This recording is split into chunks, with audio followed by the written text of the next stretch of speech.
This camp was set up by the Houndhearts, a small order of only a dozen crusaders. Soon the merciless rain and wind will erase all traces of the site, but for now they're still visible.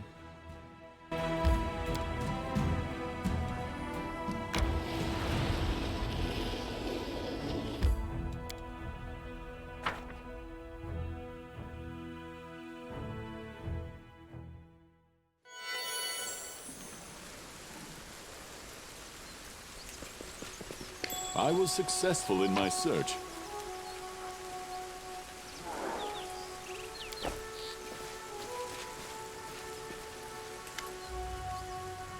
We're finally here. Elaine and Curl must be around here somewhere, and Jenna too, if they gave her permission to leave. Ah, there they are.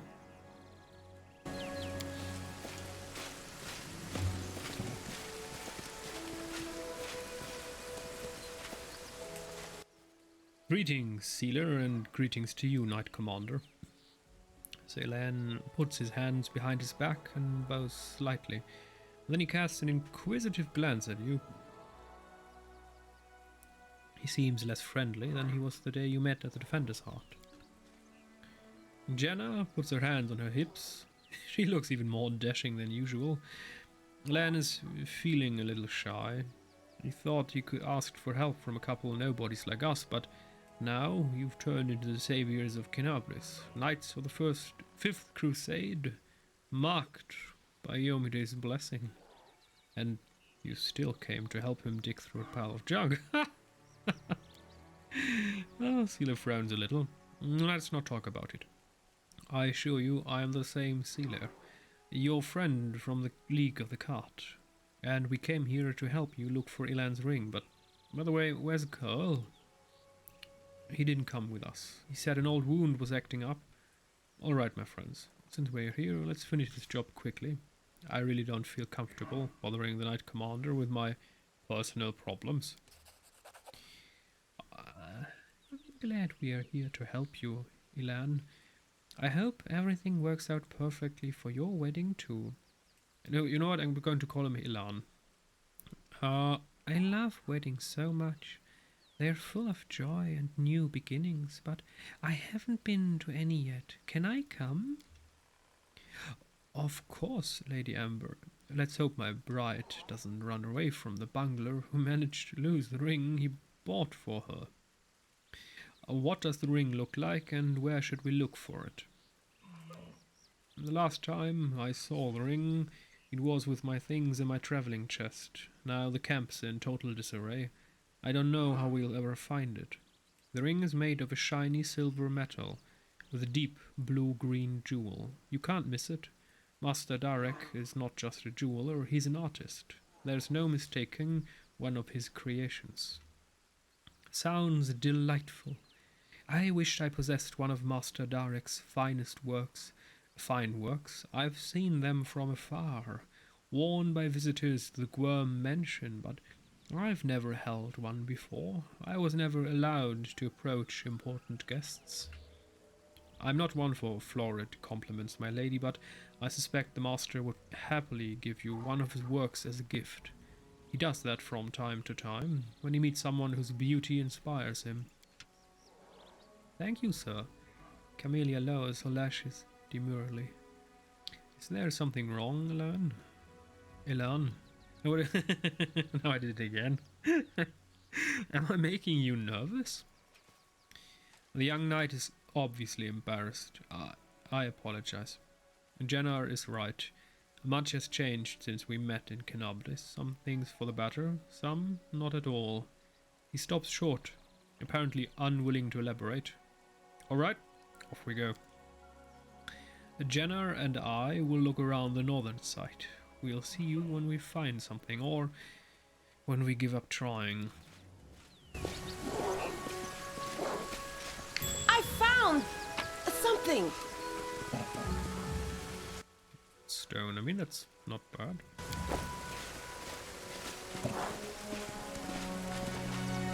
That is quite a discovery.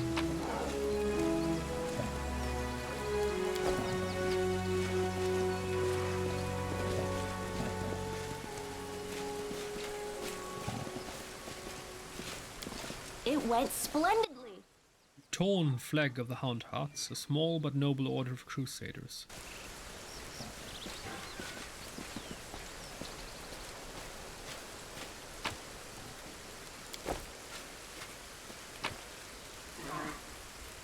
Melted shard of ring. This item bears a trace of lost power. It seems you found a shard of a destroyed artifact. If you find all of the fragments, an artisan with enough skill could restore it for you.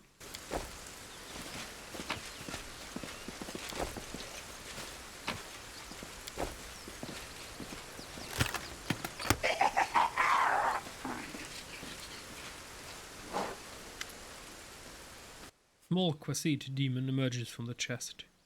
It looks at you angrily, screwing up its ugly little face. It is holding a shiny object in its paws. A sparkling silver ring with a large blue-green jewel. It's mine! Mine! My precious! Elan, look! Look at that creepy thing. What's it holding? I've seen one of those before. These small demons like to tease and bully, but it'll bolt if it senses any real threat. It's surrounded and attack all together before it can figure out what's going on.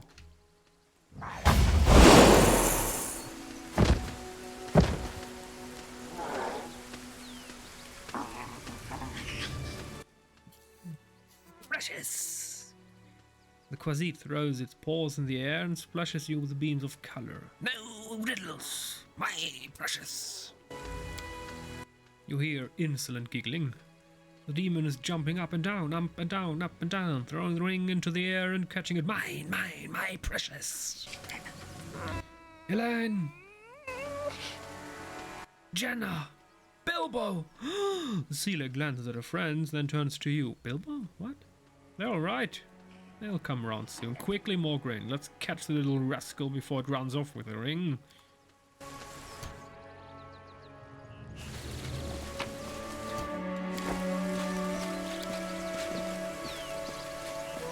Yeah, whatever. Ability, let's see what we have here. The ground is trampled and there are signs of battle everywhere. The Houndhearts were clearly attacked by demons here. We must stop this. What else do we have here? There's no hope, only us. The gods have abandoned. Ability, What was he lock. saying just now? Wanna play together? This was simple enough. I will guide us.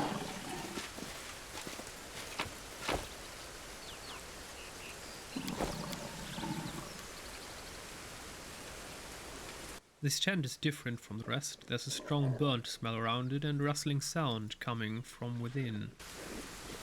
Save the last one for me. Into the fray!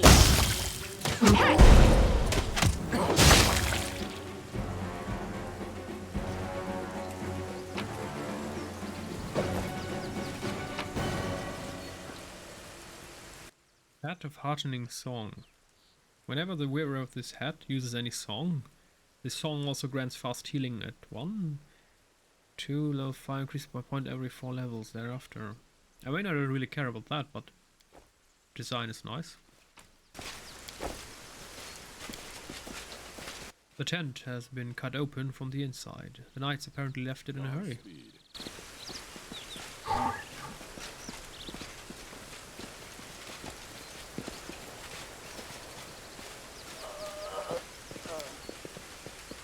A success worthy of praise. I was successful in my search. Oh well, hello there, a new heavy shield. Unidentified. I still don't know how to identify stuff. Let us press on.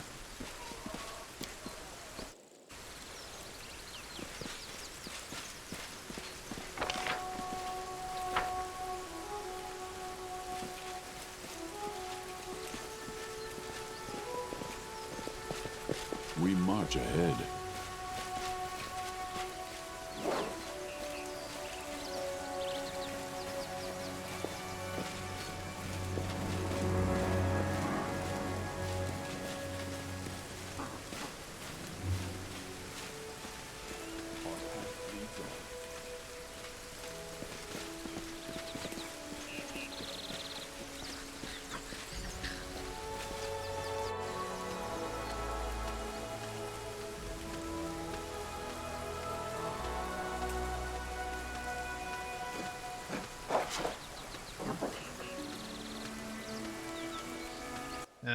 Why is nothing happening?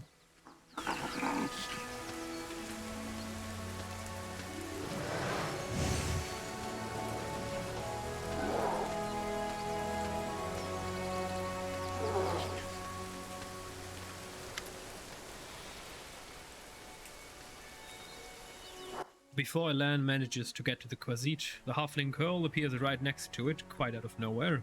He snatches the ring from the demon's paws. You mustn't get it. Curl? What are you...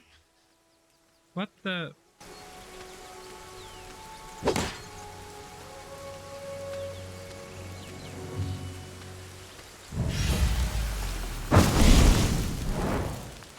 The fuck? Thrusting herself between Elan and Curl, Sela barely manages to absorb the blow aimed at the halfling. Elan, stop! Have you gone mad? No, he didn't. I just... Randomly his friend appeared and stopped him from achieving love through... silver. Some people can... accept. He's using a summon spell. Why did you stop? We will prevail. Some lovely praise just trapped into my trap. No, Elan, Sela, help! Damn it! I didn't sign up for this. Oh dear.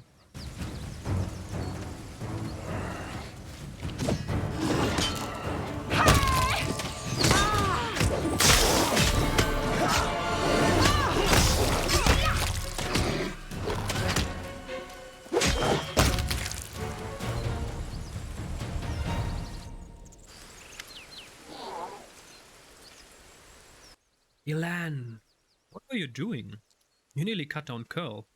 Without a second thought, without a trial, without even knowing if he was responsible for all of this. He might be a victim himself. What am I doing? He lured us into a trap. Curl was the only one who knew where we were going. He knew we thought there wouldn't be anyone at the camp besides some small harmless demons, so he set a trap.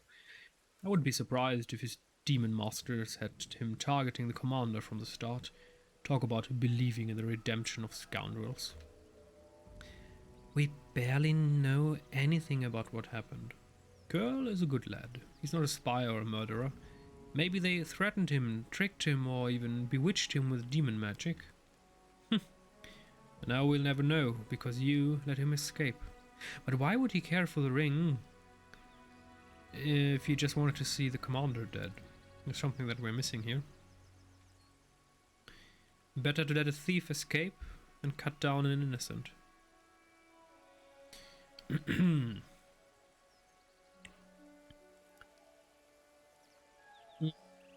two need to calm down. You're both right in your own way, and anyway, what's been done can't be undone. We're lucky no one died in today's little brawl, but who knows where Sela's naivety may one day lead to. Do you hear me, sister? You're not just another good knight.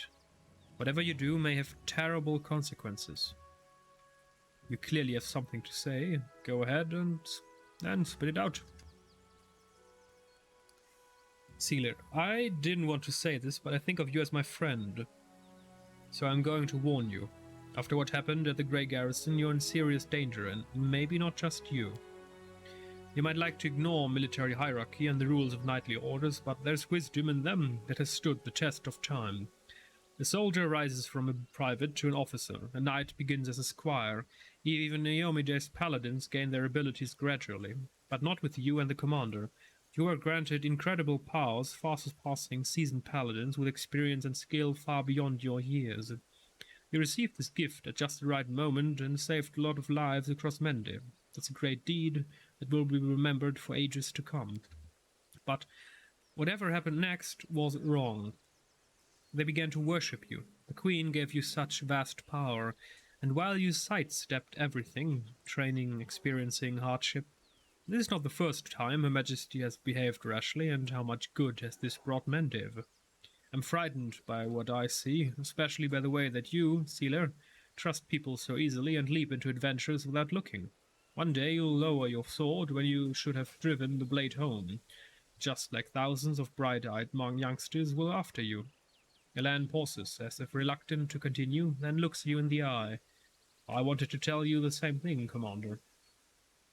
You're right to an extent, Elan, but... Elan? Elan. But I didn't choose my lot, and I'm just trying to fulfill my duty as best I can. I apologize for my harsh words. I said it to Sealer, and I'll say it again. This wasn't a reproach, but a warning. The power you've been given, it may be your undoing, and the undoing of all the Crusaders along with you. Don't be afraid of what's new and unknown. We just need to bear in mind our responsibilities. Whatever was given to us, we can use it for good. In any case, forgive me for wasting your time and subjecting you to danger here. Now, at least, we know that Curl is a traitor, and Jenna is a coward ready to abandon her friends when the going gets rough. I hope we'll all learn a lesson from these mistakes. As for that blasted ring, to hell with it. Kiana won't love me solely for the gifts I bring her. Alan makes no attempt to conceal his disappointment. Nodding goodbye, he lowers his head and walks away. Celia watches as he leaves. Her expressive eyes are filled with sadness. Everything's become very complicated all of a sudden. Please, Morgraine, let's go back. And I'd like to talk to you about it later. I have a lot to think about.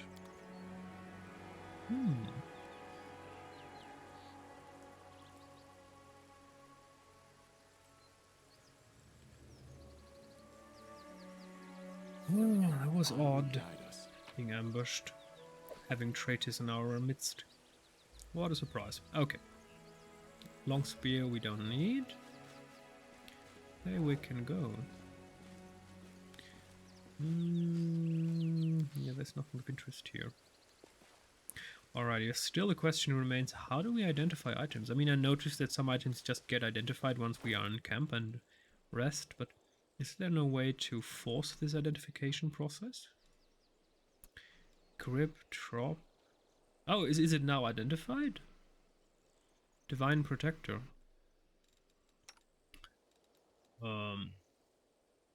Heavy Shield. 3. Let's give her the Divine Protector. 6. Medium armor, light armor. We could give her a couple other items. Resistance bonus on saving throws. Sure. What else do we have? Headband, Charisma. Sure, why not?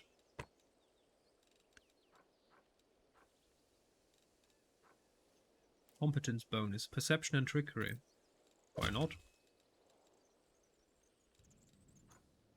Cold Iron Short Spear. I'm not convinced of that one. Blade of Order. 60-65. Flow of Gistka. 41-51. I mean, right now she's using a big ass flail, which isn't bad. It's just maybe we have better weapons. 61-67. What about the hammer? 42-50.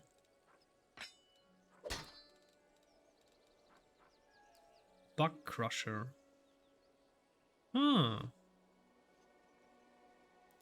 Spares a 42 saving throws, have additional weapon damage. Why not? Let's give her a Bug Crusher. I don't mind. Composite longbow +2. Heavy crossbow 3-12. Composite longbow. Yeah, let's give her a good weapon. And that one can go to hell. Ruse, a dart. What about her? 2-9, that's bad. He can use a dart. I mean, I don't mind. Let's try a dart. 20 feet. We also need a new weapon for her. 2-9 just won't cut it. Do we have any weapon that we could give her? Ranged weapon, maybe? Shiny dagger. It's a staff. Masterwork heavy crossbow. Yeah, we need a crossbow for her, a good one.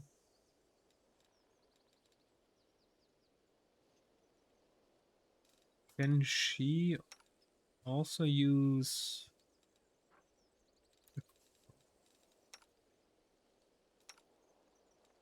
Okay, no, that won't help us very much. So in the future,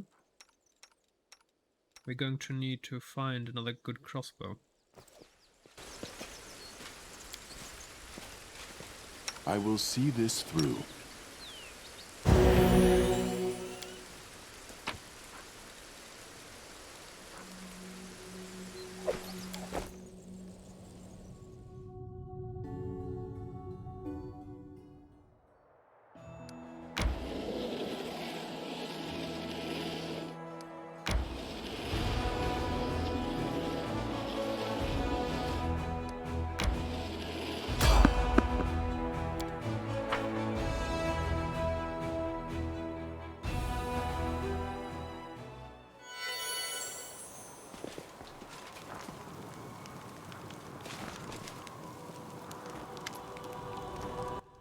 Through the mist, you spot the flickering flames of a campfire. 3 figures wrapped in crusader cloaks are huddled next to it. A stout, smiling dwarf, a brash, dark-haired halfling, and a delicate-looking woman who appears to be very young. The crackling campfire is driving away the bleak fog and promising warmth and rest for tired legs. Noticing you, the halfling's hand jerks toward his weapon, but then he relaxes. Hey, it's the commander himself! Don't just stand there, have a seat by the fire. It's a bit damp today, you might as well dry off, at least. In an amicable gesture, he passes you a large mug that smells of freshly brewed tea. Who are you?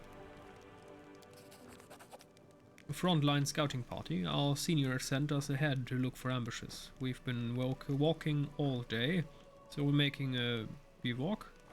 Go ahead, help yourself to some tea. It's an honor for us to be sharing a campsite with a commander. Something in the way the halfling speaks of sounds off. Senior instead of commanding officer. A bivouac instead of the more casual camp. Maybe he's just a new recruit. A broad smile blossoms on Sila's face. I never thought we'd run into such a jovial company out here. I don't suppose you guys have anything stronger than tea in your canteens? Catching the halfling's conspirational look, she smiles even brighter. Look around to make sure that this place is safe. The location for the camp was chosen wisely. It's safe and quiet here. No tracks in sight. The air is calm, but an odd feeling of wrongness lances through you like a sting from an angry wasp. Something isn't right. What are your names? Proudly lifting his chin, which bears a white scar, the halfling says, I'm Sergeant Velm, the leader of the gang of daredevils. You can tell by Velm's appearance that he's a fighter. He sports a nose that's been broken more than once, well-fitted gear, a gutsy spark in the eyes, all the hallmarks of a feisty, courageous warrior. The dwarf grunts and grins. Why would you call our heroic squad a gang, Val? I'm Tran, foot soldier, cook quartermaster, and the mother hen of this lot, and the one who sets up the tent for Asti, given that she doesn't even have the muscle to drive a stake into the ground. With a smirk, Tran glances at the woman, who immediately turns red at her face. I need to drink something.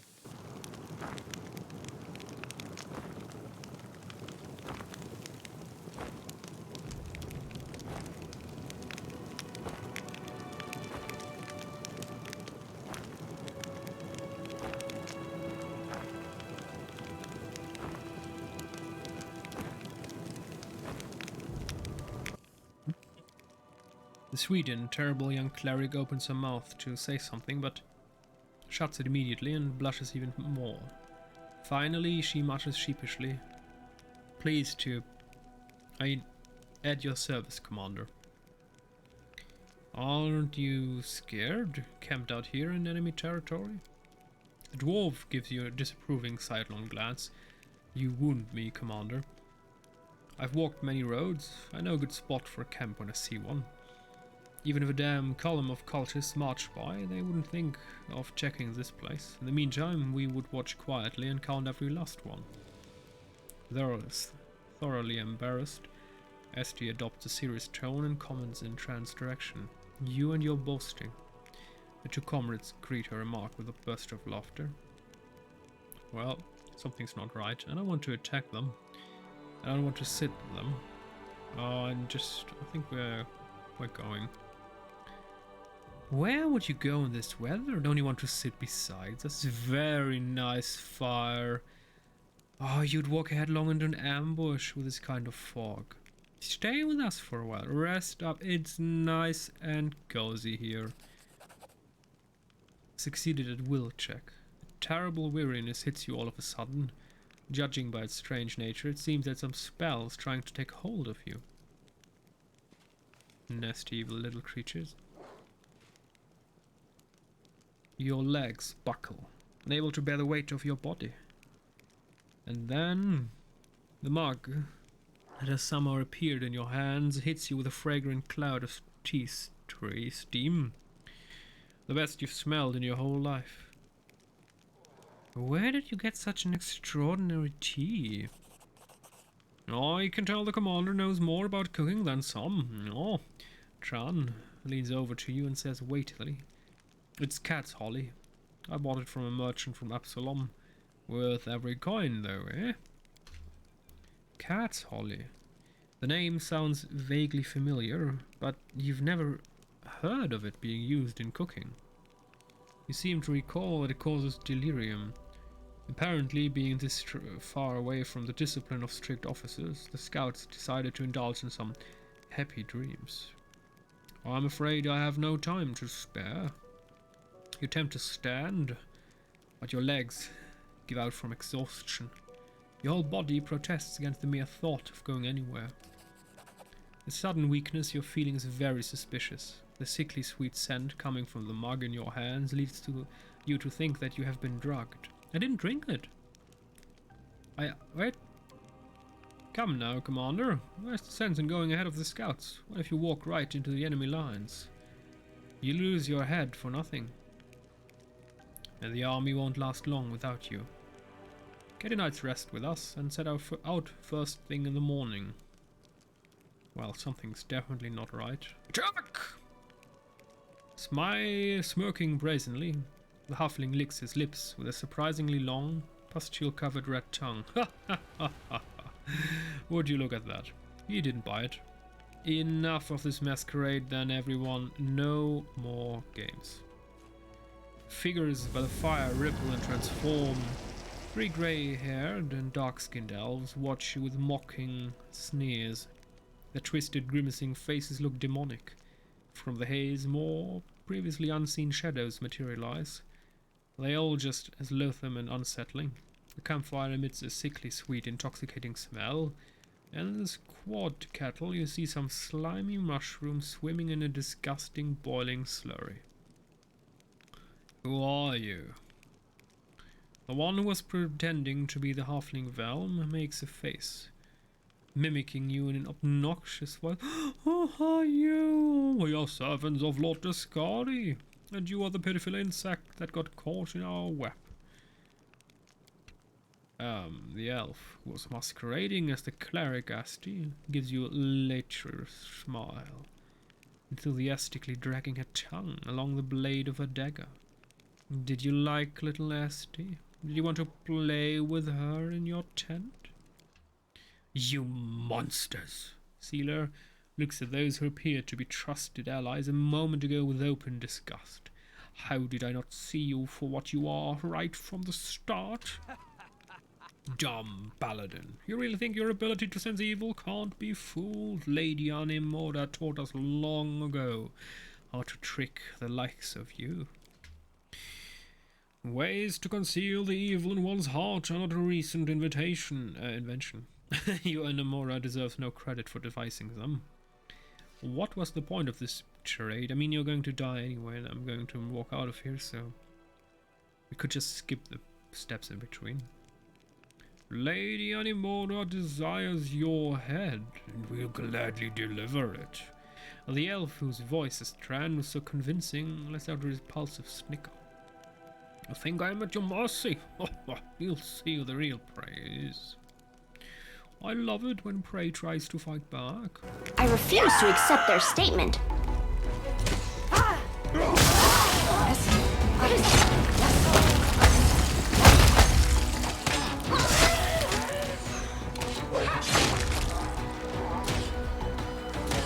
Not predict so much splatter.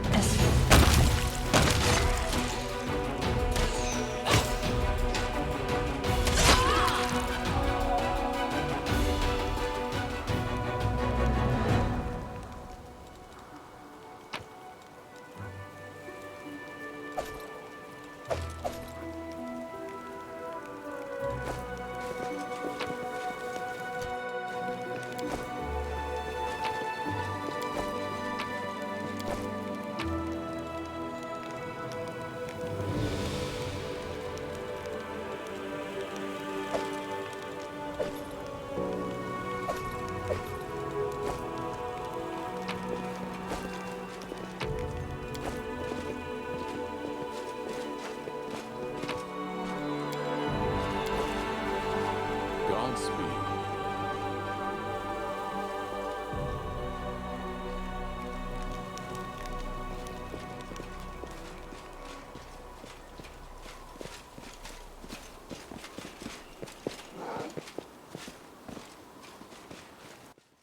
Why can't I leave the map? Hello there. This is odd. Hello? No, what is that? Loot. What's that? Heavy maze. How can I leave the map? Ah! There it is. I was wondering for a moment. But it's not buggy, it's just map Let us design. press on. You need to defeat all the enemies to reach this point.